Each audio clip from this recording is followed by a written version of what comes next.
Hello दोस्तों, मैं विकास दहिया आपके लिए जीके की वीडियो लेकर आ रहा हूं जो डीएसएसबी, एचएससी और एसएससी किसी भी दूसरे एग्जाम के लिए बहुत ही महत्वपूर्ण है।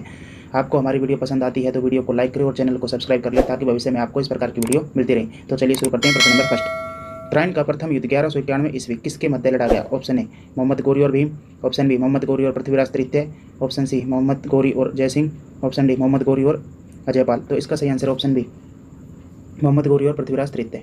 प्रथम युद्ध में पृथ्वीराज चौहान की जीत हुई थी और मोहम्मद गौरी की हार हुई थी। उसके बाद 1192 में दोबारा मोहम्मद गौरी ने पृथ्वीराज चौहान पर आक्रमण कर दिया। इस युद्ध में पृथ्वीराज चौहान की हार हुई क्योंकि जयचंद ने इस युद्ध में मोहम्मद गौरी का साथ दिया था।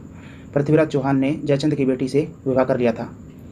जयचंद को यह बात पसंद नहीं आई, इसलिए उसने मोहम्मद गौरी का साथ दिया। काफ़ी इंपॉर्टेंट प्रश्न है ये। और पृथ्वीराज चौहान की हार का मुख्य कारण यही था क्योंकि जयचंद ने विश्वासघात किया था। चलिए नेक्स्ट प्रश्न की तरफ चलते हैं।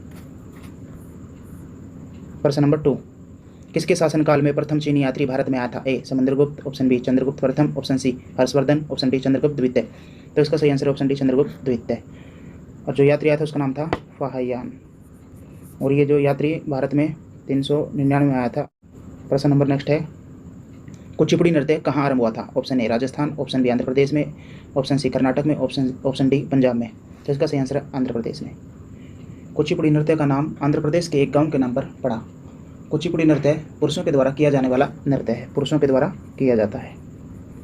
और ये पुरुषों में भी ब्राह्मणों के द्वारा किया जाता है। काफ़ी इंपॉर्टेंट प्रश्न है।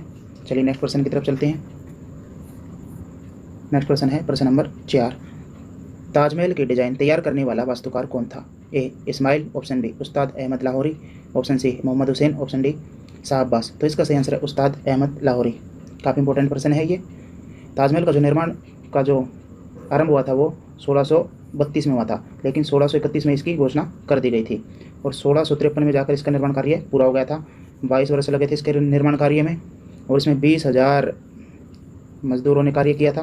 काफ़ी इंपॉर्टेंट प्रश्न है। और 1983 में इसको विश्व धरोहर के रूप में घोषित कर दिया गया था। चलिए नेक्स्ट प्रश्न की तरफ चलते हैं।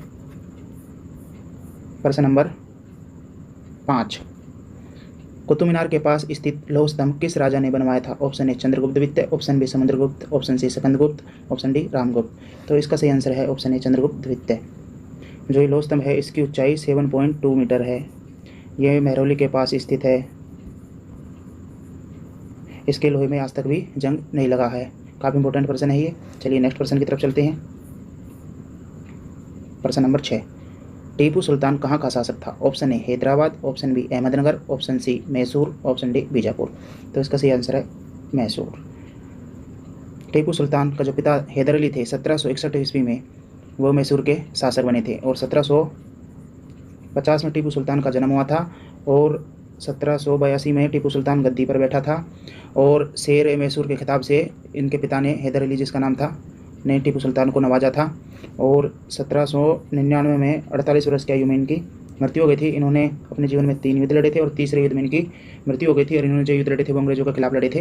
काफ़ी इंपॉर्टेंट प्रश्न है ये। चलिए नेक्स्ट प्रश्न की तरफ चलते हैं। प्रश्न नंबर 7, भारत में प्रथम मुस्लिम आक्रमणकारी था? A Mohammad Ghaznavi, option B Qutbuddin Aibak, option C Mohammad bin Qasim, option D Mohammad Ghori. तो इसका सही आंसर है मोहम्मद बिन कासिम। ये अरबी निवासी था, अरबी मतलब अरब का निवासी था और इसने 711 में आक्रमण किया था। काफ़ी इंपॉर्टेंट प्रश्न है। चलिए नेक्स्ट प्रश्न की तरफ चलते हैं। प्रश्न नंबर 8, विख्यात सोमनाथ मंदिर को किसने नष्ट किया? A Mohammad bin Qasim, option B Mohammad Ghaznavi, option C Qutbuddin Aibak, option D Mohammad Ghori. तो इसका सही आंसर है मोहम्मद गजनवी। मोहम्मद गजनवी ने भारत पर 17 बार आक्रमण किए थे और इन्होंने 1025 में सोमनाथ के मंदिर पर आक्रमण किया था। इन्होंने मंदिर पर आक्रमण इसलिए किया था क्योंकि यह माना जाता था कि इस मंदिर में काफ़ी धन संपदा है और सूर्य मंदिर का मतलब है शिव का मंदिर। काफ़ी इंपॉर्टेंट है ये। और ये कहाँ पर है? ये गुजरात में है। काफ़ी इंपॉर्टेंट प्रश्न है ये। और जो मोहम्मद गजनवी था वो अफगानिस्तान का राजा था, मतलब अफगानिस्तान का रहने वाला था। चलिए नेक्स्ट प्रश्न की तरफ चलते हैं। प्रश्न नंबर 9, प्रश्न नंबर 9 है, सिंधु घाटी सभ्यता के लोग पूजा करते थे? ऑप्शन ए पशुपति की, ऑप्शन बी ब्रह्मा की, ऑप्शन सी विष्णु की, ऑप्शन डी इंद्र की। तो इसका सही आंसर है पशुपति की। अगर पशुओं में पूछा जाए, पशुओं में पूजा करते थे ये कुबड़ वाला सांड। जो कुबड़ वाला सांड होता है पशुओं में उसकी पूजा करते थे।